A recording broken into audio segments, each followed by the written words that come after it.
after me. I'm a man. I'm 40.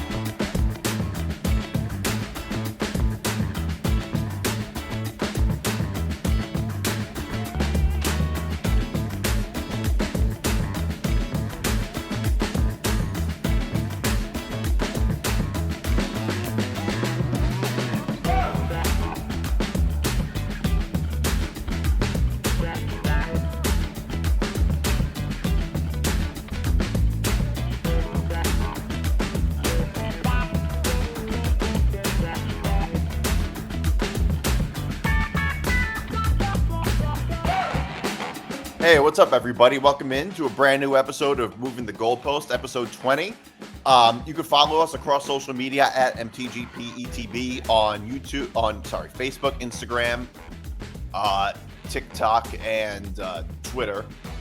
Did I say that? Okay, I got them all right. Okay, I didn't repeat anything. You can follow the Empty the Bench Network at ETB Network across social media, Instagram, Facebook, Twitter, and TikTok. And you can follow me on Twitter at Nick DiMart. You can also follow Liam, who's not here, at Liam MTGP on Twitter. And you can find us on YouTube, youtube.com/ETB Network. YouTube.com/ETB Network. And you can get any Empty the Bench podcasts wherever you get your podcasts, etbpodcast.com. Wherever you get your podcasts. So, and make sure to like and subscribe. And of course, we are presented by Wolf Spreads. Have you ever had a friendly debate? Are you looking to get involved in the action while rooting for your favorite team? Have you ever had a friendly debate on who can pick more games correctly? Does all this talk about parlays, lines, and over-unders make your head spin, and you want to learn more about the sports betting hoopla? Gamble with us and come check out Wolf Spreads. All NFL season, we've been running a sports betting competition completely free on the Wolf Spreads app. Here's how it works. Everybody gets 2,000 fantasy dollars, that's fake money, to bet on the action. Whoever can profit the most with their $2,000 bankroll wins. And if you're not an NFL fan, don't worry. Wolf Spreads has competitions available for the NBA, MLB, NHL, and college football and basketball. Put fantasy dollars on the over-under, the money line, or the spreads. Competing for bragging rights with your fellow players while having additional fun watching sports, and to not risk losing your house in the process. Wolf Spreads, sports betting for friends who love the action. Okay, so we have a lot to get to today. There's a whole lot of March Madness news. I know that's a little bit broad. We're finally at the Sweet 16. There's been a lot of upsets, of course, because that's what March Madness is obviously known for. It's been a tough tournament for the SEC. It's been a really tough tournament for the SEC. The SEC is known for being a football conference, obviously, but they've actually gotten a lot better as a basketball conference. It used to be that there was maybe Kentucky and Florida as the best, and recently Tennessee as the best SEC teams. But a whole bunch of SEC teams lost. Auburn got upset by Yale. Kentucky got upset by Oakland. I never even heard of Oakland until... I don't think anyone did. Let's put it that way. At least Oakland sports fans have something to root for now. Yeah, it's true. I mean, but Kentucky having one win in the past 5 seasons. I mean, come on. And you're a big, big school. Come on. Yeah. Well, here's the thing. Here's what I'll say about Calipari. And everybody is piling on Calipari for how bad they've been in recent years. And I'm very much a believer in that sports is a what have you done for me lately business, and not what is your track record, because we're not judging your career. It's like, what have you done for me lately? So it's the complete opposite of professional sports, where basically... Although the truth is professional sports could be like that too, but teams often make the mistake of what have you done for me throughout in the long haul. I mean, I think a perfect example of that was the Lakers and Kobe. Well, what about the Warriors and Steve Kerr?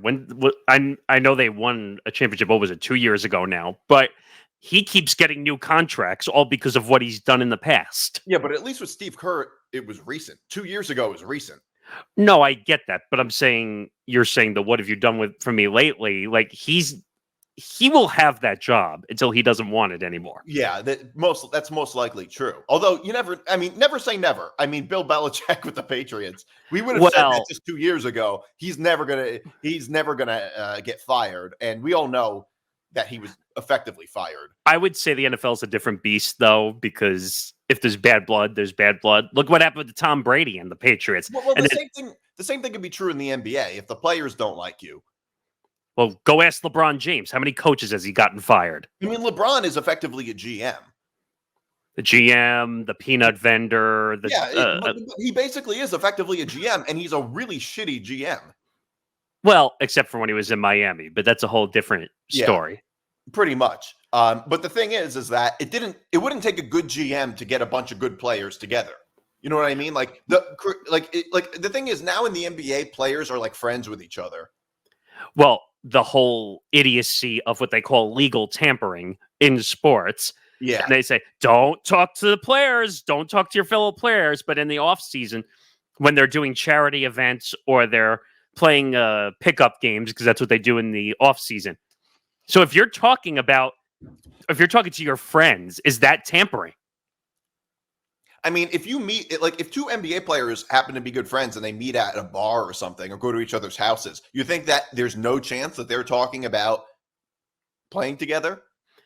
I mean, I feel like it's kind of BS that they're not allowed to talk to each other in the offseason. That's what it seems like to me. It's all networking. I agree with you, because especially if you're trying to figure out where your next team is going to be, your contract's up. You should be allowed to do whatever you want. Yeah. I mean, I think the problem with professional sports is that the inmates run the asylum, or at least it's like that in the NBA. It's not like that in other sports so much, but in the NBA, the inmates run the asylum. And LeBron basically LeBron is kind of like Aladdin in The Dictator, when he says, when Aladdin goes like this, he wants somebody killed. That's basically what LeBron does with his teammates. I don't know if you saw, because we talked about this on Empty the Bench a couple of weeks ago, the new podcast that LeBron and JJ Redick are doing. Yeah. And he basically came out and said that, and I couldn't believe this when I saw the quote. He said, I opted out of the first couple of weeks of Darvin Ham's coaching. I opted out of the first couple of weeks. What does that even mean? How do you opt out of Darvin Ham's coaching? He basically was saying, I'm not following it for the first couple of weeks when he came in. Well, Darvin Ham is a pretty shitty coach. He is. Where did he come from again? I think it was Toronto. Yeah, I think so. Or Milwaukee. I can't remember which, but he's not exactly head coaching material. This is the big thing that's going on in the NBA now, which is take the most popular assistant coach from another team and make them a head coach. And that's what you're seeing with the coaches in March Madness. You're going to hear a big name come out of the tournament and be a next head coach in the NBA. Yeah, or somebody who wins. Well, it wouldn't be I know that if a small college beats a bigger college, gets like some crazy upset. Then they go on and be to a bigger school. He'll go on to a bigger school. I mean, coaching in college and the NBA is also just a lot different. It's night and day. It's like when you see the guys go to the NBA from college ball, they need an adjustment period of like 2 years because it's not the same game. Or same thing when you go from college football to the NFL. Completely different game. Although the thing is, I think that a lot of time coaches in football and basketball who go from college to the NFL are often set up to fail. Agreed. I mean, especially the whole thing with Belichick proves this. When he had Mac Jones as his quarterback, it's like people like Matt Rule was a good college coach, and then went coach the Panthers. He was a good college coach at Baylor. I mean, Baylor's one of those. College. Baylor's one of those but Baylor's one of those sort of like up and down college teams. It's not like Ohio State, which has throughout my whole life consistently been a powerhouse and has very high expectations. Baylor's had good seasons and bad seasons. It's kind of like that. And Matt Rule, I think, was a good head coach at Baylor, but wasn't good with the Panthers. But who could have been a good head coach with the Panthers? I mean, they could have hired Jim Harbaugh and he would have been he wouldn't have been able to win. So, and it's the same thing in the NBA, in basketball. Like Calipari and Rick Pitino were not good NBA head coaches. No. But they're one of the best in college. And they're kind of set up to fail in some sense. Steve Kerr was the opposite. He was essentially born on third base, coaching that Warriors team.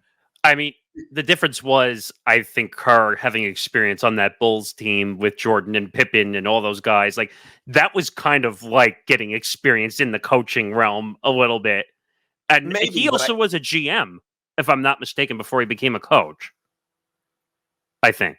Yeah. So, well, the thing is that I think that Steve Kerr being on the 96 Bulls team really helped his reputation a lot. Agree.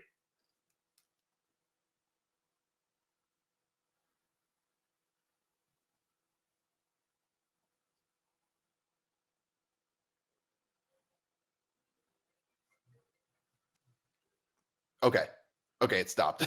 Yeah, I lost you for a second there. Yeah. So I think that him being on that team kind of helped his reputation and was viewed as more of a legit hire. I don't necessarily know if that made him a better head coach exactly, or if he just had a really good team that how many coaches wouldn't have been able to win with. Like, right. That could have been it too. I mean, and to be fair, like you said, you were talking about coaching. It's like, well, Phil Jackson tried to run the same system with the Knicks when he was the president of basketball operations with the Knicks, and it was a total flop. It was a disaster because he was trying to run a triangle offense with the Knicks when the Knicks were not built that way. The Lakers having a Kobe and a Shaq that they can run that, it was a totally different scenario, different way of basketball. The Knicks were just not built that way at all. Right, and they weren't really built to like win games either. They weren't built well as a basketball team. That team was a disgrace when Phil Jose Jackson took over. is your starting point guard, running the triangle offense is not really going to work. You have to get the players first. Like, right. But I also think that the 96 Bulls, like, were they a team as good as they were because of the system, or was it Michael Jordan? Like, it was Michael Jordan, I would say a lot of it. Scottie Pippen, and they had a bunch of really good players. Not to mention, it was before they were super teams. They didn't really have the competition that teams have now. And I also will have to say, I think that there's this perception that being in close proximity with a brilliant head coach or something like that means that you're also going to be a good head coach. Look at everybody who coached with Belichick. They were able to get jobs because they coached under Belichick, right, but it doesn't make them a good coach. Or even Sean McVay, if you were associated with Sean McVay. But none of them, like Belichick coordinators, they never turned out to be good head coaches. They were Hell no. So just because you're on a coaching tree doesn't mean you're going to be a good coach. That was a big misconception with Belichick. Like, oh, we're a great coach because you're under the tutelage of Bill Belichick. That's not the case. You still have to have your own strategy and way of football, or else you're not going to win. Yeah, well, that's the whole thing with Eric Bieniemy. We kept hearing for years how Eric Bieniemy should have been hired as a head coach. And because he was he was an offensive coordinator under Andy Reid. The offensive coordinator under Andy Reid does not run the offense. Exactly. That's right. And it's like, my thought was, Eric Bieniemy is like, maybe he'd be a good head coach. I don't know, but I have no real reason to believe that. I mean, like the Chiefs offense is not run by the offensive coordinator. You could have Nathaniel Hackett as the offensive coordinator for the Chiefs, and you're still gonna be a great offense, especially when Patrick Mahomes is your quarterback. Like, there was no real reason to believe Eric Bieniemy would be a good head coach. And by the way, he just got fired after one season on the Commanders as the offensive coordinator. So apparently this guy was head coaching material. I just never really bought it. People need to realize Andy Reid is the reason they won, along with Patrick Mahomes. And the same thing goes with March Madness, that you need a great head coach and you need a young star that's heading towards the NBA to really win the tournament. If you don't have a core to build around and a great coach, personally, I don't like Rick Pitino, by the way, because I know we mentioned that name before, but because of all his issues and yelling at his players in the media and all that stuff. But And he's kind of a jerk. yes, but I don't know. Not even just the strippers thing, just on a personal level, he's kind of a piece of shit. I wonder how many people forget about that whole incident with the strip club, but I mean, I remember somebody saying, I don't know if I remember somebody saying when he was the coach at Louisville, it's crazy when at your school, Bobby Petrino is like the moral head coach. that's kind of scary if you think about it a little bit. But I mean, he also like knocked up a stripper and paid for the abortion one time. It was just crazy things on a personal level. And obviously the strippers thing, and he had to vacate that. I mean, look, he's a very good head coach. I'm not denying that. Although I've never seen a downfall quite like Pitino. Right. I mean, Pacino had everything. He was going everywhere. What was the top of his game? Louisville? He was the head coach for? He was, and he won in 2013. So he won. He was at the top of his game. Then the whole strip club thing happens, and he's a bad guy and can't control his own reputation. And that was it. And I don't know. The way I look at it is, don't soil your reputation when you're at a high point in a college team. Like, you look at some of these guys. The truth is, college sports coaches are often viewed similar to the way politicians are viewed, which is that they're viewed as very corrupt and cheating the system and things like that. That's how, or at least good, successful ones are viewed that way. I mean, if you look at the reputation of pretty much any great college football and basketball coach, most of them are viewed that way. Not all of them, but look at Calipari. Look how long he's been with the Wildcats in Kentucky. I mean, the guy has had many ups and downs, including a failed attempt at being the Nets head coach when he got that 10-year deal, which he ended up running back to Kentucky after that didn't work out. But his buyout, by the way, which a lot of people were talking about, $33 million was the buyout if they let him go. Yeah. Well, here's what I'll say is that, like, I think every year in March Madness, there's a whole bunch of upsets for teams with high expectations, but there's usually one or two that really like shadow all the others. And I think this year it's Kentucky losing to Oakland. And like I said before, I never even heard of this college. Let alone any of the players on the team. I feel like more people should have seen this coming, but it's like we were talking about sports as a what have you done for me lately business. What has Calipari done for Kentucky lately? And that's nothing really all that good. He has one tournament post-COVID, basically. That's crazy. Since having one win. 2019-2020 season, when the NCAA tournament got canceled, he has one tournament win. And he's lost to teams that just don't have the expectations that Kentucky has. One thing I think it makes you think of is like the whole one and done thing is not as easy as people think it is. Kentucky is known for one and dones. Look, it's a strategy, but it's not really all that easy having a one and done team because you have to remake the roster every year. It's not an easy thing to do. I mean, it's essentially like rent a player. And I mean, I get it's good for getting the best talent at times, but when you have to redo the roster every year, it's not so easy. And the thing is though, I will also defend Calipari for a minute. I think it feels worse than it really is in terms of his coaching career because it happened in such a short span of time. Like it happened like within the past couple of years. So it's all kind of bunched together. But if you look at his coaching record, I would not say Calipari has earned the title of overrated yet for a few reasons. One, so many people are saying he's overrated that it brings down his rating a little bit. So that's another thing. It's like, that's just a common viewpoint right now. The other is that like, I think it looks worse when you look at his record because it happened so close together. Whereas he's not to me, I am not going to call a head coach overrated because you only won one title. In that case, who's not overrated? In that case, who's not overrated? In that case, Boeheim is extremely overrated. He started as the head coach of Syracuse in 1976 and retired 2 years ago. You know how many titles he has? One. And everybody still views Boeheim as one of the all-time great college basketball head coaches. I mean, that's... But wait a minute. didn't Boeheim have a scandal, if I'm not mistaken, also where he was like passing students through the educational system just so that they could play?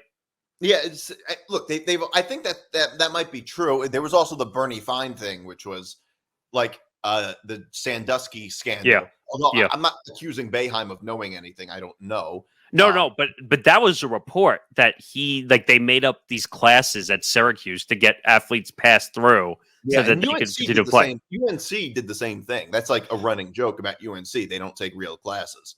But what's the point? First of all, and I'm sure we'll get into this at some point, like amateurism is dead in college sports. If you're going to have NIL deals where Nike and Buffalo Wild Wings, which I'll bring up to you in a second because I thought that was funny with that NIL deal, but with all this money, you can't have amateurism in college sports anymore. And it's also just a weird thing. By the way, amateurism died in the Olympics years ago. You're right. Amateurism to me is almost like a revolt against nature. Amateurism is unnatural. Amateurism only thrives when you're not profitable. Amateurism thrives in men's softball because nobody's going to pay you to do men's softball. But if you're televised, and people want to watch you and you're marketable, amateurism is just impossible. It would take an insane amount of force to hold that down in any level. It's like it is just a revolt against nature, because if you're good enough to make money, amateurism is just not going to be a concept. Like, you're not going to care about amateurism. And it's like in the Olympics, nobody ever gets mad at like top gymnasts, for instance, for getting endorsement deals. And a bunch of other countries had professional athletes competing in the Olympics. Then we looked at it and we're like, okay, we're not going to get our asses kicked because we're not going to play our professional athletes. So then we did the same thing. But the one thing I will say, though, is we had NHL athletes competing in the Olympics. We had NBA players competing in the Olympics. The only ones we don't have are MLB. MLB still doesn't have a deal for their players to compete in the Olympics. That's because there's no baseball in the Olympics. Right. But, they played, I forgot, it was a couple of years ago. They had that tournament or whatever. But I don't know, it's odd in that standpoint. If you're going to have those guys competing, and you have college athletes are allowed to compete in the Olympics, you have to throw amateurism out the window. Like, college scholarships mean nothing to these athletes anymore because you have NIL deals that pay them. Well, I will say scholarships do matter because that is a lot of money. But if you're getting NIL deals, who cares? Right, but you're getting money, and the thing is, scholarships, most of them are going to get scholarships anywhere they go. And my argument to that was also they were complaining because they weren't getting paid off their name, image, likeness, the NILs. Yeah. The full ride scholarship is like getting paid because you don't have to pay to go to school. Right. No, exactly. You're effectively getting paid hundreds of thousands of dollars if you get a full ride at a school. Think about it. You're not paying a dime out of your pocket to go to a university. Which is, in effect, getting paid, which very few people even have. But the thing is that I don't think that justifies them not being allowed to make money off their name, image, and likeness. I guess my point is just that they were making a stink about saying a 4-year scholarship is not being paid. Like, come on. I remember going to LIU. I got a half scholarship. We still had to pay $25,000 a year for me to go to LIU. Right. They're getting full ride. They're not paying a dime. Yeah, no. I absolutely agree. And they also probably have a better experience at school than most people do. And also, they're getting free scouting, so to speak, depending on what school they go to go into whatever professional sport. Yeah. Although most of them don't actually make professional sport. Well, yeah, we're talking about less than 1% that really make it to professional. But still, it's a pretty big deal. But yeah, I mean, I think the NIL changes college sports a whole lot. Yeah. So the point I was making about Calipari though was people are calling him overrated, and what I'm saying is his record is not that much different throughout his career. Is not vastly different from, say, a whole bunch of other head coaches, if not better. I mean, Tom Izzo hasn't won since 2000. You know how 2000 was the last time Tom Izzo won. and he's been the head coach longer, certainly longer than Calipari has. Like, they have roughly proportionately, for the amount of time they coach, roughly similar records in terms of success. So I wouldn't say Tom Izzo's overrated. Bill Self, he's won twice, but he's also been the head coach of Kansas a little longer. Also a similar record with Calipari. You can say the same thing about, like I said before, Boeheim, who has a far worse record in terms of his tenure at Syracuse compared to Calipari at Kentucky. He was the head coach of Syracuse in 76, I think. So it was just like, I think there is a bit of an overreaction to Calipari's career accomplishments because all of this happened so quickly. My only concern with Calipari is that, like, if I'm a Kentucky fan, I'm pissed off and I think this is unacceptable. But like, I would also have to say that, like, I think that it's alarming. It could be a bit alarming because all of this happened. Like, as a fan, I can see why you might think it's going to continue like this because, like, okay, in recent years, this has all been so terrible, but we just, and they've been losing to like these really bad teams. But I don't know. I mean, there could be a situation in a couple of years where they get like another team like they had in 2015 with Karl Anthony Towns and the Harrison twins and Willie Cauley-Stein. And that could happen too. So, that you never know. Well, the one issue, and this is more more college football than it is in college basketball, but I think the portal is more of a problem now too, because guys can just jump from team to team to team, and there's no penalties for it anymore. Right. So how do you stop all these big names from going to this college or that college or this, pick your big name college and insert here? Like, you can't have competitive balance anymore. There's no penalties. Because I think, if I remember in the very beginning of portal, when you transferred, you had to sit out originally, didn't you? Yeah, you did. Now you don't have to sit out. You can go directly play. Yeah. Well, the truth is coaches were able to do the same thing, though. No, I understand. But I'm saying, what I remember at the very beginning of the portal process, if you wanted to go to a big school, you had to sit out the rest of the season. Yeah. You had a red shirt. Well, unless you had some type of, if you had some type of reason for it. Like that, like they would give you, no, but they would give you things like, they would give you like waivers or exceptions. So for instance, when the Penn State scandal happened, that's the recruits different. At Penn State were able to transfer to other schools. That's like a state of emergency type situation where, all right, we're all running out of here because you have a moron in your school that's doing horrible things. If you think about it, none of them. It was just a really bad reputation for Penn State. There was no personal reason necessarily why those players had to transfer out, other than the reputation, like the scandal that just dropped. But if, say, for instance, like a player's mother is sick or whatever, and they have to be near his mother, they would allow him exception. I would make that exception. So there's always been exceptions for players being allowed to transfer, but you couldn't just transfer because you wanted to. Like what happened with, like from Jackson State to Colorado, for instance. That's just dumb. If you're talking about Dion. But I don't know. But it seems like ever since like the NIL stuff has happened, Kentucky's been a lot weaker. But I think the thing is that when you set up a team like Kentucky, the way Calipari has with the whole one and done thing, it is just every year is just going to be a bit of a wild card, and every year is sort of like a crapshoot, and it's not always easy to win games with new rosters, to win tournament games with new rosters every single year. Well, and I mean, sometimes you really hit it and you get a great team. Like in 2015, Kentucky was an historically great team, and they ended up losing to Wisconsin. That was the only game they lost all season, and that team was so good. It was a whole bunch of NBA guys on that team.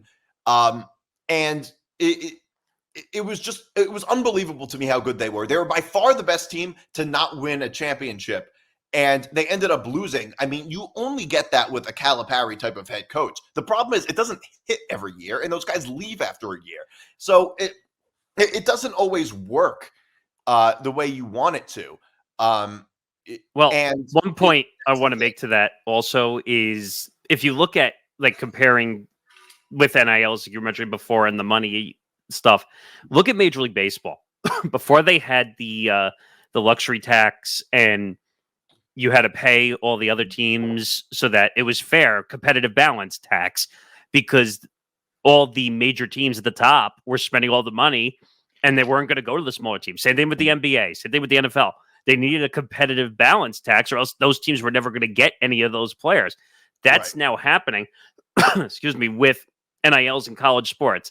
Instead of calling it the portal, they should just call it college sports free agency, because that's really what it is. That's where we're heading at this point, because you have all these smaller teams say, all right, we'll offer you a $500,000 or $1 million NIL deal to come to this university. And now the smaller teams are competitive because they can compete with the larger teams because they can spend the same money as those colleges. So that's really what it is. It's a competitive balance tax. Right. No, that's exactly that's exactly what it is. I mean, in college, I don't know if that would be as much of I don't think that would ever be as much of an issue in college because the teams don't directly pay the players. So it's obviously a little bit different. I mean, NIL deals would affect where players choose to play, but the truth is the top players are going to get a lot of money no matter where they go.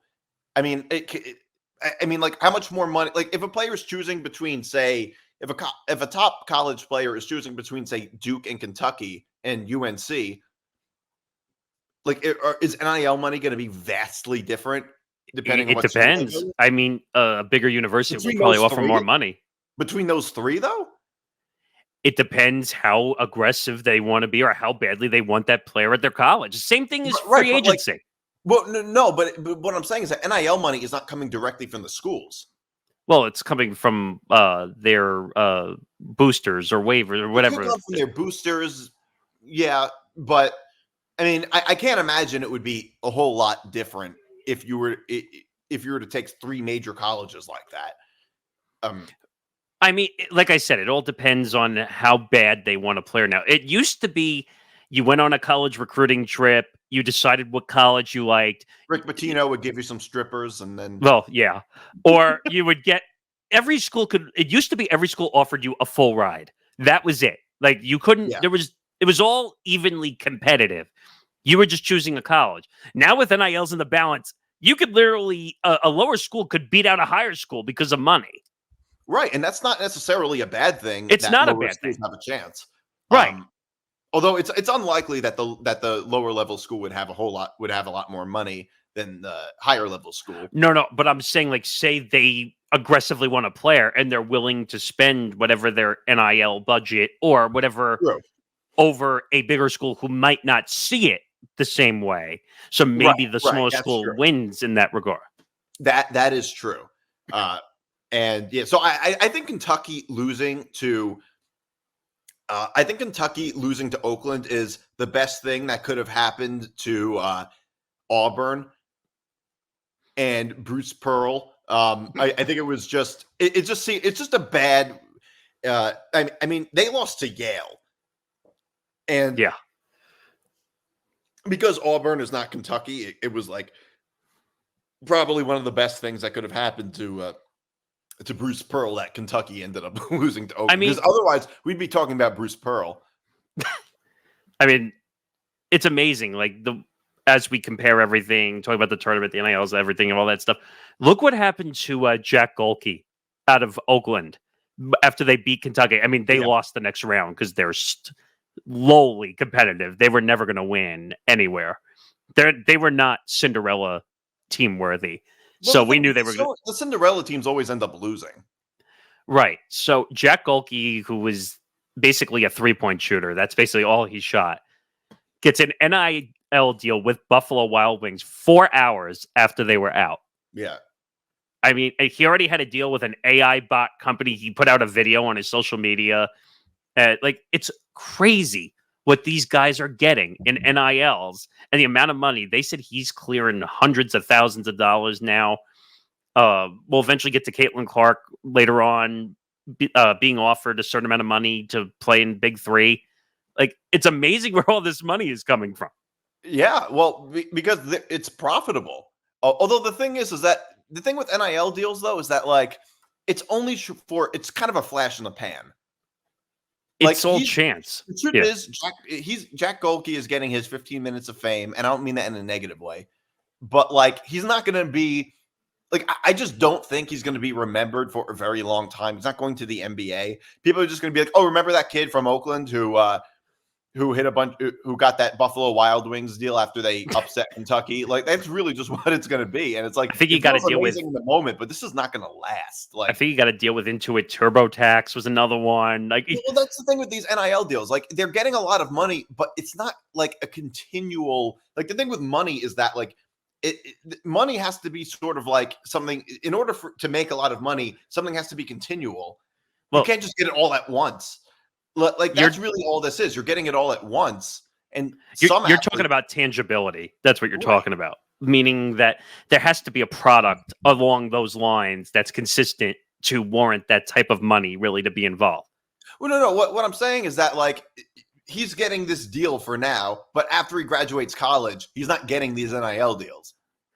Well, it's funny you say that because actually, I think we should talk about the Clark story because it has to do with this now. So I don't know if we have that over here.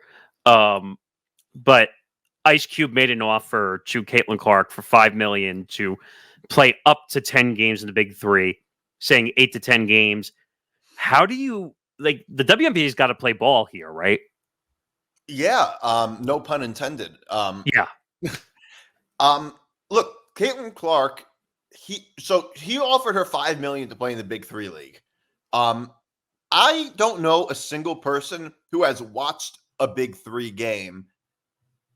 I don't know. I've turned it on a little bit and what watched channel it. Is it on?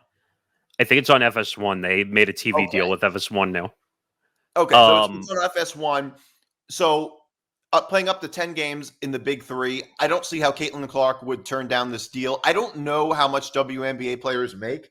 But I know Brittany Griner, who was one of the best college basketball WNBA players ever, had to play in Russia. So during the offseason. So if WNBA players are going to Eastern Europe to play basketball, they can't be making a whole lot of money. Aren't. What? Not anymore. They won't after what happened to her.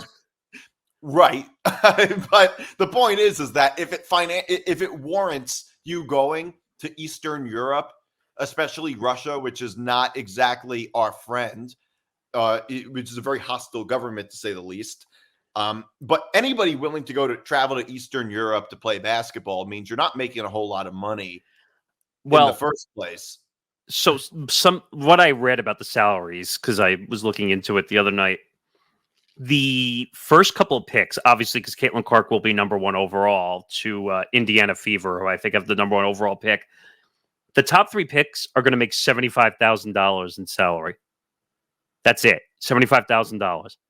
Oh yeah, and what does that tell you about what some of these athletes make? The WNBA. I think Brittany Griner made. People don't watch it. That's the thing. Well, the ratings have gone up, and there's been more coverage of it. You know, I don't doubt that, but the thing is that like that's because it was so unpopular. Like hardly anybody watched it. That it's very hard for it not to go up. Well, right. And ESPN now made a massive deal. Now we're seeing WNBA games on ABC. I think that's helping it partially to grow ratings-wise. But with Ice Cube making this offer, WNBA has to play ball. If they tell her that she can't go, what do you think what do you think Caitlin Clark is going to say to the WNBA? She'd rather play in the Big Three league. But I'm sure I'm sure you're right. But she can do both. She can do both. I agree. I'm just saying, if the WNBA comes to her and says, "Hey, we're not playing ball," Caitlin Clark is basically going to go to you and walk away. Because she's not making $5 million in a whole year. Close. Not even close. Let alone to play 10 games. I mean, that is just. I mean, $5 million. That would essentially almost be the equivalent of. That would essentially be more than an NBA player, around the equivalent of an NBA player making $40 million to play a full season. So I did the math. It would be $500,000 a game for 10 games. Right. 10 games. Okay. And let's say, because they said 8 to 10 games, if it was 8 games, it'd be $625,000 a game. Right. Okay. I was looking up Caitlin Clark's NIL deals just because I was curious to see. She's got 11 of them. She's got Nike, Gatorade, Buick, State Farm. And it says in the story also that her deals are going with her to the WNBA. They've already confirmed that. So she's clearing $3 million a year just off of endorsements. Yeah. So she's not opining for money anytime soon. Right. She doesn't need a whole lot of money from the WNBA. And $75,000, she's probably laughing at that, to be honest. Of course, I'm sure she is. I mean, I don't know how much she's going to get paid. I mean, more than me. So she's doing commercials with the State Farm guy. For crying out loud! Like I've never seen a women's basketball player be this big of a star. I can't really think of any, to be honest. Like, I mean, even like Lisa Leslie and Brittany Griner, they were never stars like this, from what I remember. Or you have what's her name, who does the TNT games sometimes? I can't remember. I'll have to think about it because I can't think. Candace Parker. Yeah, like she became a big star because now she was doing the games on TNT for the NBA. But I would say Caitlin Clark is probably going to be way bigger than all those combined. Yeah. It seems like it for sure. And the worst part is TMZ leaked the news that she was getting the offer from Ice Cube. And then Ice Cube just did what he does, which makes him awesome. He's like, I really didn't want this leaked during the tournament. But yeah, well, we offered it to her. And then I don't know if you saw the tweet from Dave Portnoy after that, where he's like, he said he would match it. No, he said he would offer $10 million to come play on the Barstool intramural basketball team. It goes to show you how profitable Barstool is. El Prez is just willing to offer all that money. And the sick part is, I believe him. I think he would have done that. I think he would too. I mean, that would also make really good content. Can you imagine like a podcast with her at Barstool? Everyone would go and listen to that. Well, I think like a lot of famous people just have podcasts now. And I think people want to hear from them. Well, I don't know if I want to hear from every athlete. I'm not saying you do necessarily, but I think a lot of people do. Like, would an Aaron Rodgers podcast really be that? Okay, scratch that. That totally would be something. Aaron Rodgers podcast would be interesting. Yes, because he would tell us how he knows science better than everybody else. Or he would say something like, or he would talk about his personal ayahuasca trips or whatever. Or that he hates Jimmy Kimmel and put him on the Epstein Island list. Yeah, it's like, but okay, all those things are at least interesting. True, but I do feel like sometimes that these companies will just ask an athlete to do a podcast because their name is what's their worth. But you know what? That makes sense though. But Caitlin Clark will bring value to anybody that she does a deal with. That we know for a fact. Absolutely. Yeah, obviously. I've never seen a woman star this basketball player this big. There's not. It's never happened. I just haven't seen it. Okay, so I want to talk a little bit about this Shohei Ohtani story. So it's been a week now since it's been going on. So his interpreter was so he was asked. He said he would take questions, and then doesn't take questions.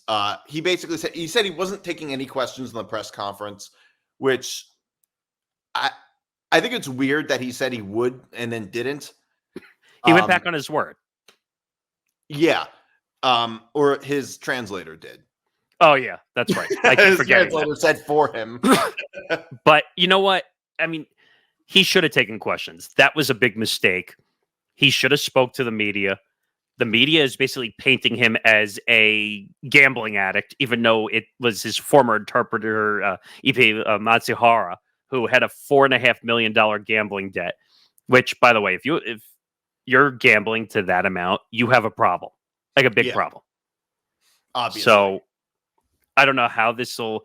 And by the way, Manfred needs to step up and do something because this is becoming tiresome. What do you want him to do about it, though? Investigate. Oh, aren't they already doing that, though? They claimed that they opened an investigation, but I don't know if they're actually. You know, I know, the whole world knows that he's not going to do anything to punish Ohtani. Probably not. Well, the thing is, I saw Pete Rose say, "Well, if I had an interpreter, I don't." What exactly did he say? He said, "If I." Yeah, if he had an interpreter, he would have done it too. Yeah. No, he said, "If I had an interpreter, I'd be in the." No, I think he said something like, "If only I had an interpreter." He's basically claiming that Ohtani was using it as a cover-up, essentially. But the thing is that so far, here's the thing. I think that Ohtani's team is obviously lying and throwing the interpreter under the bus when he says he stole the money. Of course he did. If he stole the money, you would be able to prove it. And he was just like hanging out with him in the dugout an hour before the story came out. If $4 million is missing from your bank account, you're going to know it. I mean, here's the problem. And it doesn't even make any sense. I'm going to give you common sense, which you and I understand. But the common person who doesn't understand, when $4.5 million, now they were saying, because I read it the other day, 8 or 9 checks that were wired of $500,000 were being wired out of his account.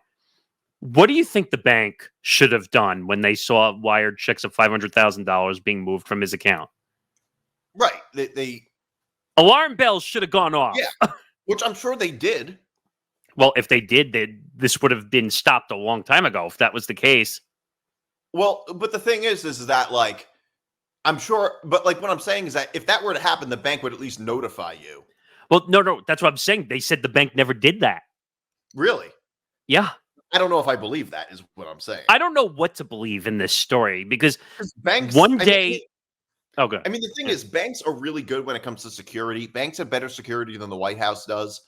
And they're very good at protecting your, like if there's a fraud alert or something like that, like your banks assets. are very diligent with that. Like, but here's the weird, because they're incentivized too. Obviously, you don't want a bank where like that doesn't do anything about that. Like if you go to a different state and try to buy something with your credit card, the bank might not let you do it. They might turn it down. They stop you.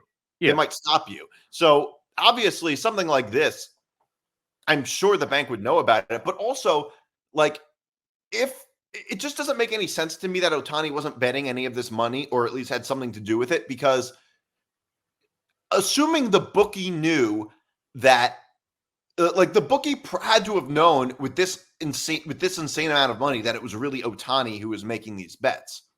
Well, here's another thing, and I'm sure from a gambling perspective, you know this better than anybody. When you're betting on a bookie illegally, they allow you to take credit, meaning right, just like casinos do. You don't have to make the bet. You're basically on credit loan, essentially, when you make a bet. And if you win, you get your part, they keep their part, and you call it a day. And but when you lose, you just owe them money. You just keep owing them money. That's illegal. That's all the way illegal. Well, it's not necessarily illegal. Casinos do it legally. No, but that's legally credit. Like right. and you have a lien on that money until you pay it back. Like you can't gamble until you pay that back. Right. But the thing is that I'm sure even when it's done illegally, bookies look at your assets and determine whether or not, like, just like if it's done, whether it's done legally or illegally is irrelevant. The process, I'm sure, is the same, which is that they look at the amount of money that you have and say, can you pay this back? They don't just let any Joe Schmo get unlimited amounts of credit. Well, like, right. Even if it's done illegally. So my point was that, like, you go on your phone and, like, I have a DraftKings app on my phone, which I do, that you have to put up actual money when you're making the bets. On what he was doing, they could clearly track that it was illegal because he wasn't using an app or in a legal state of that matter. Right. But the thing is that is there any way that the bookie would have given Ohtani's interpreter that much credit? Well, here's the other issue, which How much money does an interpreter make? Well, so he had a contract with the Angels. I don't know. Most people don't know this, but so Mizuhara had a deal with the Angels and a deal with the Dodgers. He was making $300,000 to $500,000 a year as an interpreter for Ohtani. Right. So he was making some money. Excuse me, but nothing like the money Ohtani was making. Oh no. But what doesn't make sense is, and this was when the story originally came out, if he was paying off the gambling debt, which is what originally Ohtani and his team were saying. 24 hours later, his team and his lawyers say, "Oh, well, it's massive theft, and Mizuhara took the money." Right. How do we change our story in 24 hours? That makes no sense. Right. It doesn't make any. That's why nobody believes it. Like that, it doesn't make any sense that it was massive theft. I find it very hard to believe that that his interpreter is taking out all that money without Ohtani's knowledge. And if it's true, they would be able to prove it. Like he also came out and said, "I never bet on baseball." First of all, I will never trust a gambling addict when they tell me something at all. Well, because we don't know really. Like, do you think he's necessarily but basically, you also have to look at it like this was like $4 million only in losses. So that means he also had to have been winning a lot of money too. Well, Like not necessarily. Insane amount. No, what I'm saying is that though that is insane amounts of money that you're constantly betting on. Like he didn't just bet $4 million and lose $4 million. He had to be betting tens of millions I agree of with dollars. that. But the thing is that very few people, some people can afford to be gambling addicts. An example of this is Michael Jordan. Well, that's a whole. You're talking about to be a gambling addict. You're talking about the top 1% of people who earn money. That's a whole different. He's like the 1% of the 1%. That's what I meant. Yeah. But Ohtani can kind of afford it a little bit more than most people. Right, but apparently this was going on before he signed this deal in the off season. Like it started before then. The thing is, though, he was probably making a lot of money to the point where he could afford to gamble a lot of money. He had endorsement deals and shit, bringing in money. But also, it is worth noting that, like, I think that the thing with all of this is that I think that, like, just because he bet on, I mean, obviously he's going to say he didn't bet on baseball. But just because he was betting an insane amount of money doesn't mean he bet on baseball. We don't know. We don't know until they check the records and we find out what his betting slips were and all that stuff. So we're not going to know. Also, don't you think like we'd be able to find out if he bet on baseball? Yes, 100%. Well, I don't know about the illegal bookie situation because they could destroy all those records if they really wanted to, which would again be tampering with federal evidence if that's what they end up doing. But I don't know. They could. But like, why would? What incentive would the bookie have to destroy those records? Would the bookie get punished if Ohtani bet? But no, I'm saying would he be? Would the bookie be punished more harshly if Ohtani bet on baseball? Oh, it doesn't matter who the gambler is. No, but you can't run an illegal booking operation in a state that doesn't have gambling. No, I know that, but like that's the case regardless. Don't you think they'd be incentivized, if anything, to work with the authorities? Yes. And by the way, I looked it up also. It would be a Class B grand larceny felony on Mizuhara because anything over $1 million is grand larceny. Yeah, I just don't really believe that. So you think it's Ohtani making the bet? Yes, I do think that. But I am not convinced at all. Right, I am not either. convinced that he bet on baseball because so far there is no information indicating that he bet on baseball. And I think just because he's a gambler, even if it's true that he's a gambling addict, which I don't know, it seems like he very likely is, or at least has a gambling problem. He gambles too much. I don't think there's necessarily, like, I think you could have a bit of a gambling problem without being an addict necessarily. Well, yeah, someone who just likes to gamble a ton. Like you could just gamble a little too much.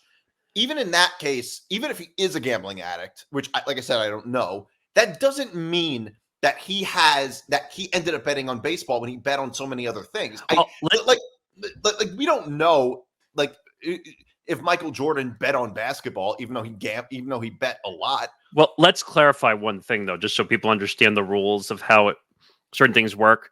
When you're in Major League Baseball, you could bet on any of the sport. You could go bet the horses. You could go play cards in the casino. You can bet anything in the world except baseball. Right, and same thing for what you're saying with Michael Jordan. As long as he doesn't bet. Even as an owner, he can't bet the NBA. No. So as long as you go and do anything else except the sport that you're in, it's legal. Yeah, it's not only legal, the league allows it. That's what I mean. That's always the thing. You cannot bet on your own sport. When I used to work at the MLB, I couldn't bet on baseball. Well, that makes sense because that could be favoring in any way.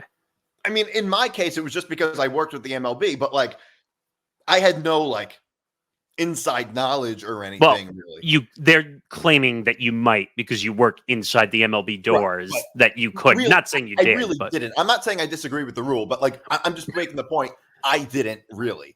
Like, I get it. As low level as they get, but like if they're not going to allow me to bet on the sport, obviously you can't have players betting on the sport. Obviously. But here's the problem. The other problem you run into, by the way, is you're in bed with the gambling companies. So you have DraftKings, you have FanDuel, you have BetMGM, which I see a million commercials for every day.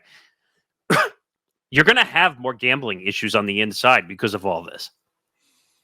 Maybe, but at the same time, I mean, I think people often talk about this with like legalized gambling. This could be the problem with legalized gambling. The thing is, there's two things with that. There's two things with the legalized gambling thing. First of all, gambling is illegal in California, so it doesn't really make that point. It's illegal. Second of all, I think it's a lot easier to prove what actually happened with legal casinos rather than with illegal bookies. And it's probably easier for gambling addicts to get help if it's not completely underground. I think the situation would be a lot better if this were in a state where gambling was legal rather than if gambling was illegal. Well, because everything is sanctioned in the legal state. So they could literally go check every scrap, every receipt, every book. They could literally check it. They could check everything to see if he bet. I mean, that's how Calvin Ridley was caught. Look at Evander Kane in the NHL. The NHL basically tracked down all his gambling receipts and found it. Right. That's exactly what it was. And I mean, so where gambling is legal, it's like, I don't necessarily have an issue with leagues working with sports betting companies. Yeah, I don't have a problem with that either. But I mean, I guess I can see an argument why a news company, why like ESPN bet might be a problem, because ESPN also reports news and reports breaking news, and that could I always thought that was strange. I thought that could be different, but for the most part, I don't have an issue with like leagues working with sports betting companies because that's fine. Leagues, yeah, right. It's not different. Like there's not so much of a conflict of interest there. Exactly. No, but it's your employees betting on sports, which could be a problem. Right. Obviously, that's way different, which is why I couldn't stand the argument when people said that it's hypocritical for the NFL to suspend Calvin Ridley when they work with betting companies. It's like, I remember Liam was bringing this up. I think it may have been on the show, but he said that would be like, it's the same way it's not hypocritical if the bar tells me I can't drink as a bartender while I'm working. Right. The one not hypocritical, like, no, there's nothing wrong with people gambling. It's when players bet on their own sports. It's where and when you do it. Are completely different. Like, I don't understand how that's hypocritical at all. And the NFL, by the way, makes it very clear. You can't be in the building betting games. Right. Like, they make it very clear. So the one, and I was telling you about this before we started, the issue I would have is not the gambling aspect and the companies. It's that Calvin Ridley got a longer suspension than Deshaun Watson for what he did. I get that, but at the same time, it's like whenever something has to do with the integrity of the game, as opposed, I think that's an apples and oranges comparison, because it's like nobody's denying that what Deshaun Watson allegedly did was a lot worse than what Calvin Ridley did. But when something has to do with integrity of the game, it's more the NFL's purview than something that happens off the field, which is more it's more the responsibility of the justice system than the NFL. So I just always thought that's not exactly a fair comparison. Like, people are often saying that like the Tom Brady deflating football has got a longer suspension than the NFL, than Ray Rice after punching his wife. But the difference is that it's not the NFL's job to punish Ray Rice for punching his wife as much as it's their job to protect the integrity of the game. The NFL that's the law. That's the law protecting it. My view is, it is not the job of, I'm not saying they shouldn't have a personal conduct policy. I think they should, but it's not so much their job to like be the criminal justice system for their players as much as, say, the actual justice system. So I just always thought those weren't really like accurate comparisons. Like, I think any other job could be the same thing. It's like players will get suspended longer if they do something on like something that has to do with the game, as opposed to like, say, they commit a crime off the field.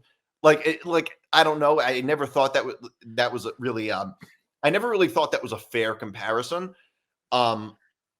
Like I don't think anybody's seriously arguing that like what Calvin Ridley did is worse than what Deshaun Watson allegedly did. Well, the final point that I just want to make on this is, and I told you, like on my show, I made a very bold statement. I'll say it here that if he is caught and they bet on baseball and they do not punish Ohtani, you gotta put Pete Rose back in the Hall of Fame, and you need to do something. My view is Pete Rose should be back in regardless. Should be in the Hall of Fame regardless. I have no problem with if you want to keep him away from the fields, you want to keep him away. I don't care. But if they find out that Ohtani had bet slips on baseball and they just say, we're just going to wipe our hands of this and let him keep playing, then you got to put Pete Rose back in. Right. That's it. But the thing is that I don't think the public would ever know that. I mean, we would suspect it, but they would not. But what I mean by that is the MLB will never publicly say Ohtani bet on baseball and we're not going to punish him. I mean, they would at the very most, they might like cover it up. I think they would probably cover it up, which is illegal, by the way. But I'm sure it is. But I mean, it shouldn't be that difficult to find. Like I said before, it shouldn't be that difficult to find out if he bet on baseball. My view is Pete Rose should absolutely be in the Hall of Fame.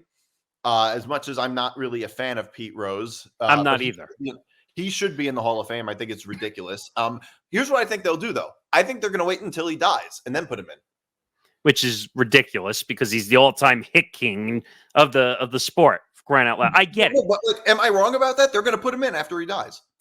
Yeah, because they don't want him to have the satisfaction of being alive to be. I think that's what they're going to do. Which by the way, I think it's ridiculous. Do the same thing. I think they're going to do the same thing with Barry Bonds, Roger Clemens, all the steroid guys. I think they're going to let them in after they die. That's what I think they're going to do. Which is ridiculous. I mean, of course it is. But I mean, like, that's what they're going to do because I think after somebody dies, the bad things are not remembered as much. So my last question would be, if he's caught and he gambled on baseball, Shohei should not be allowed to get in the Hall of Fame, right? It depends. Well, look, my view or like because of Pete Rose. Based on because Pete Rose was banned completely. Right. They threw him out of the sport for being caught for gambling. If we're going to compare to one of the last times that this happened, Shohei should be thrown out of the sport if he gets caught with gambling. Well, so if he bet on baseball, he should be thrown out. No. He would get suspended for a year. That's the rule. Pete Rose, no, it's different. Pete Rose bet on his own team. He bet on games he was in. So that's even worse. But what happens if it's a Dodgers slip or an Angels slip even? Say it was an Angel slip because that would be the last time. He would be kicked out completely. He should be. Or they would change. I mean, but if he just bet on baseball, he would get suspended for a year. That's what the rule book says. Which I don't think it would be enough. But why not? I mean, when Calvin Ridley was betting, Calvin Ridley was suspended for a year. Was he betting on his own team? No. I'm saying he would get suspended for but I'm saying if Ohtani was caught betting on baseball, not on his own team, he would get suspended for a year. But if he was betting on his own team, he would get suspended for life. He would get banned. I would hope so, because I feel like that'd be hypocritical if they didn't.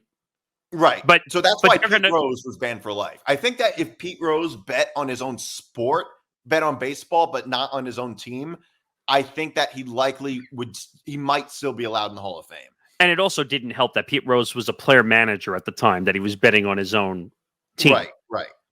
But again, Rob Manfred is going to claim, well, they were gambling was illegal back then, and gambling companies are allowed. It's like enough.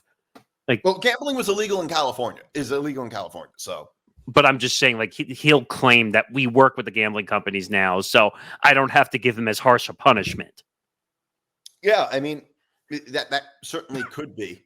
That certainly could be. But I mean, look, I don't know if he bet on baseball at all. We still have to prove that. And like I said, just because he was gambling exorbitant amounts of money doesn't mean he gambled on baseball. We don't know that. And by the way, they could probably prove it, but we don't know. exactly what happened. I don't know. We'll see. It seems a little crazy. Okay, so did you see Draymond Green got ejected again? In 4 minutes. Yeah, in 4 minutes against the Orlando Magic. He seems like this typical pampered athlete who has never been told no his whole life. Well, Draymond Green, obviously, who now has a second microphone. The NBA is the first microphone. Now he's got his Draymond Green podcast with The Volume, which is Colin Cowherd's company. I'm kind of done with Draymond Green. Like, he doesn't play well enough to warrant the microphone and the attitude he perceives. Yeah. But I mean, like, the thing is that some athletes have had some issues with like getting everybody's been ejected from a game at some point. But right, but the punch in the face to Uric, he's had an issue since like 2016. But who was the Suns player again? Usuric or whatever his name was that got punched in the face WWE style by him. Like he just can't control himself. Now, I know he got indefinitely suspended and he had to go for legal counseling. And how many times have we seen Draymond Green fly off the handle for something he doesn't like? Yeah, and it hasn't stopped. That's the thing. It hasn't stopped. You were exactly right. The way you said he is the spoiled, pampered brat of a kid who said, no, you can't have the expensive toy or you can't have the video game or whatever. But why? I want it. Yeah. Too bad. Yeah, like that's basically what he is as an athlete. And the Warriors were stupid in the offseason to give him $100 million deal again. I mean, now they're stuck with this deal. They can't do anything with it. No one's going to touch him because he's damaged. Yeah, and he's not doing any good. Like, I want to know how different his career would have been. Like if he got drafted by the Pistons instead of the Warriors. Like, would he be doing all this stuff now? Possibly. But possibly he doesn't have the same power. He's won how many titles? I think 3 titles. He was in with the Warriors with that group. But I get it. He's a big voice for the team. He's the rah rally guy. But he rubs people the wrong way. Yeah, that's what he does. Yeah, that's his problem. Okay, so I do want to talk a little bit about this Baltimore bridge collapse. Yeah. Did you see the video? Yeah. Apparently, the ship just lost power. If you watch in the video, the lights actually go off around the full boat. And I read in the report that they actually called in a mayday before they hit the bridge. And they managed to get off way more people off the bridge so that they didn't die in the process of it falling. Oh, so how did they get people off the bridge, though? They literally called in a mayday signal off the boat. They said, we lost power on the boat. And they managed to reportedly save a bunch of lives because of it. There were still, in the scheme of things, only 6 people were on, and they were workers on the bridge. Right. That ended up dying. One was injured, somehow still alive. The other one, I don't know what happened. And there was 4 people. I think 1 passed away and 4 are still missing. No, I saw from the video that there were a bunch of cars that went into the water, but nobody was in those cars. They said there was no one in those cars, right? Okay. So they must have gotten out, abandoned the cars, and when they called the mayday signal, I think they literally rushed everybody out. Because it wasn't exactly at the bridge when they called it. They were lucky enough to have a mayday signal come in. It was one of those container boats when they dragged the large container boats. And supposedly there was hazardous material involved in that also, because that's the only way they can bring that material across is under the bridge in the water. Right. But was the ship supposed to go under the bridge? Yeah. Or was it not supposed to? Okay, so it hit that what do you call it? It hit one of those the things stanchions. that holds the ship. One of the stanchions. Yeah. Right, that's it. So normally they would go under the bridge between those things. Yeah. The power being cut off turned the boat. Because I think, like you said, I think you see the power get turned off. Yeah, and then it comes back on randomly, but they didn't have power for the boat.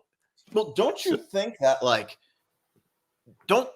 aren't bridges often designed so that in case something like that happens, Like This was they have a those little cargo things boat. where, what's that? It was a cargo boat. This is one of the But I heavier mean, like, boats. if what I'm saying is the way a lot of bridges are designed is that if something like that happens, where a boat collapses, like crashes into it, this wouldn't happen because there's like a buffer. I don't know if I'm explaining it well. I don't know if that's I don't know, so I don't know the exact answer to that. But I think that's how a lot of bridges are designed. So but that supposedly this was a popular bridge that a lot of people drive through in the Baltimore area. it was in Baltimore. I didn't know Baltimore even had a bridge. Yeah, Well, only it's New been. York had bridges. I spoke to somebody who had an RV, friend of mine, who used to do RV trips going across that bridge. Right. So apparently it's like a throughway bridge, like everyone takes it, but it's kind of nuts to see a full bridge fall right in the water. Yeah, it's just but like it just seems like a freak accident. It seems like the power went out right before it hit it. It looked closer than it was, but it really was not. That's why they were able to make a call into wherever to basically scatter people off the bridge before it. Right. Because I think they probably knew, all right, we can't stop. What do we do? So apparently they sent what's it called, NTSB into the boat to find out from the black box, which records all the stuff as the boat is moving. But they don't have the information of that as of yet. But right, I don't think I think they basically cleared that it was like there was no intent involved in hitting the bridge. So. Obviously, if that were the case, it wouldn't have called. I don't. It was like people are saying like terrorist attack. I'm like no, like stop. Why would they have called in a Mayday warning if that was the case? They would have called in a Mayday warning if they were trying to commit a terrorist attack. It also just doesn't sound very characteristic of a terrorist attack unless it was hijacked. Right. We're talking about a cargo boat that's carrying boxes and stuff. Right. Like, well, let's be careful. Anyone could take over a boat, but right. But I'm saying if there was a hijacker, we would know about it. That's true. You're right. But like we would definitely find out. And this was a ship. This was a cargo ship from Singapore. Oh, I didn't know that. It doesn't even really make a whole lot of sense that would be a terrorist attack. Like, I don't know. That never made any sense to me. Well, it says here that workers were on break in cars when the Baltimore Bridge collapsed. So apparently there were some people in cars, but I don't know. It's it's scary. It's scary. Those jobs are not easy. I wouldn't want to be working on a bridge. Yeah. So another non-sports story, this Nickelodeon, or as Mad Dog would say, Nickelodeon documentary. I love that when he did that. I didn't watch all 4 parts. I know you did. I watched 3 of 4 parts. I did a whole video on it. You did a whole video on it. So Nickelodeon is like the Penn State of kids' TV channels. Yeah, essentially. It seems like. Yeah, it's everyone when we were growing up in the 90s, like this is all we watched. You're a little older than me, but yeah, I'm 31. So I grew up directly in the 90s. I was 93. I was born in 93. So I grew up on all this stuff. Kenan and Kel, all that. iCarly, all this stuff like that was popular. And then we find out all these situations that apparently there are sexually violent people on these sets. A lot of sexual predators on these sets. Brian Peck. I guess it makes a certain amount of sense that pedophiles would want to work with children. Yeah. I mean, that you're not wrong. I would be a lot more surprised if pedophiles were only working with adults. It's true. You're right. But obviously, it would make sense if you're a pedophile to want to work with children. And apparently, like I saw some of the child actors like that are. It's scary to see them older now as adults, like when we remember as kids. Excuse me. And they were saying like, oh well, Brian Peck, who's one of the big names, the vocal coaches that was on all the sets, like he wanted to go into the bathroom with the boys, and like it was very, very odd and bizarre. Well, it's like when you hear these stories like years later, you're like, this is so obvious. Yeah, I mean, and also Dan Snyder. Daniel Snyder, who's the big showrunner for Nickelodeon at the time. Schneider. Like, not the owner of the command. Not the owner of the. That's a whole different issue. But but Daniel Schneider, the big showrunner, he had a company called Dan Warp, which you see on the credits. Bakery?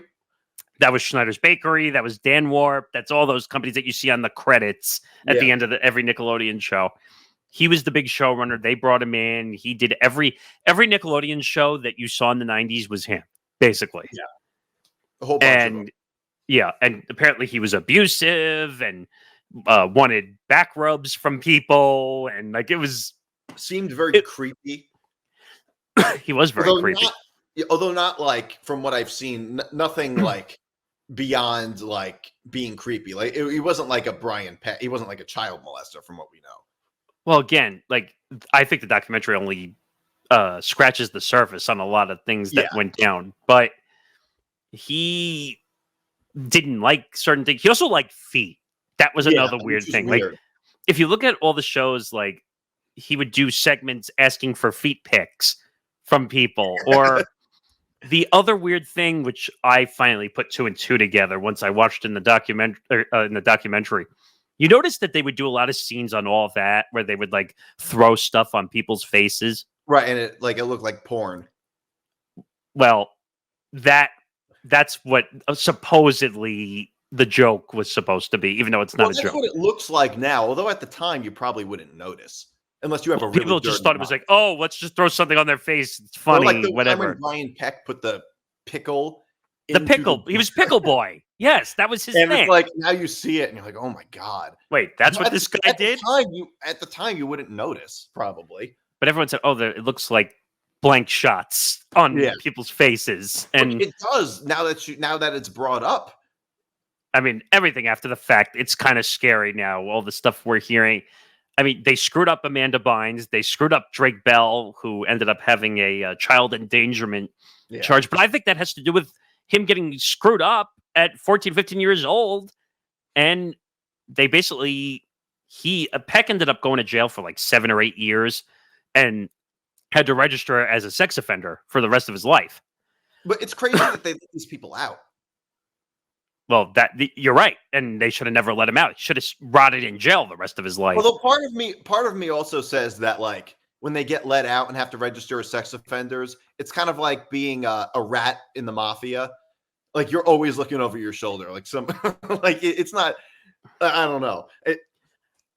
I guess in some ways it's worse to be out of jail, but I can't imagine it's safe to let them out.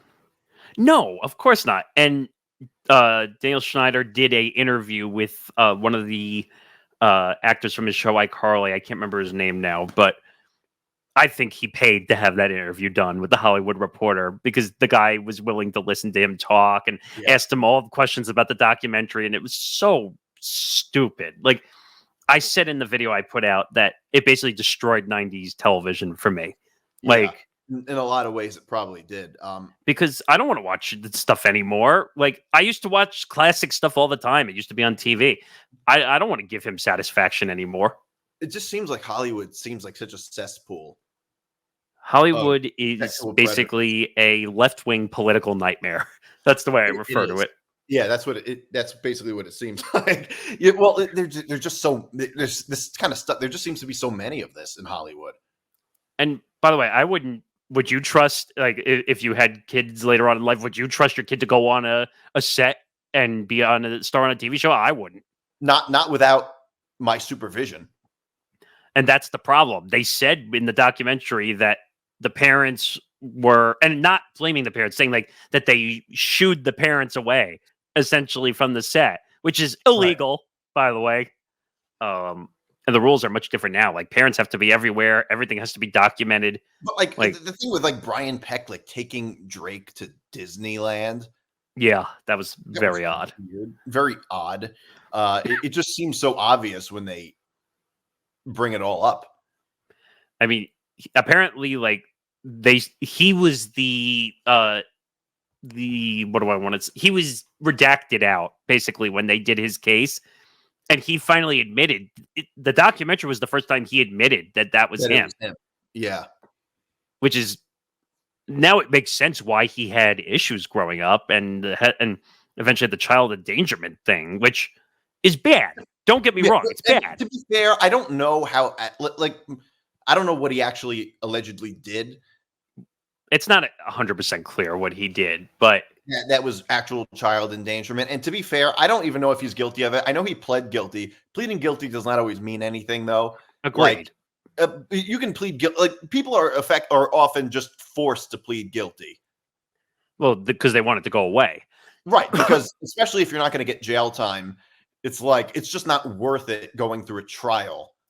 But the problem is, like, he's basically become outcast because no one wants to deal with him anymore. But I'm wondering if that's going to change tune-wise now that, like, he admitted to all the, like, the angst and the issues he had to deal with as a kid. I wonder if people will kind of give him another chance in that regard and say, oh, well, he's dealt with childhood drama from 14, 15 years old. Yeah. I mean, I don't know. Has he been in anything? Have any of these child stars been much as adults? Well, the two biggest ones, like I said, were Drake Bell and Amanda Bynes. And Jamie Lynn Spears was another one. But yeah. What did they ever do as adults? Amanda's had mental, physical health issues ever since. Yeah. And I don't know, she's kind of like, and I feel bad for her because she's had, I think Daniel Schneider is the reason that she has all these issues. Yeah, probably. But she's basically in hiding, and I don't blame her. She needs to get her life back on track and get healthy. Drake moved to Mexico. He lives in Mexico? Yeah, he's now in Mexico because he garnered a huge audience in Mexico for whatever reason, and everyone likes his music and all that stuff. So he moved to Mexico and now is there. So and where did he face child endangerment charges? Here? Yeah. That was definitely here. I think it was in LA, I think. Or was it in LA or was it in Cleveland? Wherever he was from. I don't remember. But I feel bad for Drake. And let me be clear, first of all, in that child endangerment, I feel bad for the girl that was involved in that whole thing. Obviously. But it kind of makes sense that he dealt with all the childhood drama. He didn't know like what was going on. People didn't know what was going on in his life. No, nobody did. And then, of course, they wrote character letters for Brian Peck, some of the people who are on set. Like, come on. Are you kidding me? So apparently he would go by the name Drake Campana, which translates to Bell in Spanish. Well, his first name is not even Drake. Well, it's his middle name, but I think his first name is Jared. Because when they did the Spanish? No, I don't think so. Oh, he had to learn because he moved to Mexico and does a bunch of media there. But possibly. I don't know. I guess it is possible that he lives in Mexico and doesn't speak Spanish. But I remember seeing on the case it was Jared Drake Bell. That's how they had it listed. That's a pretty common thing to go by a middle name. But yeah, his stage name there is Campana because that translates to Bell in Spanish. I don't know. It is what it is. Hollywood's a weird place. I don't know. All right. So we'll be back. I'll be back next week. This was Moving the Goalposts. Thanks for watching and listening.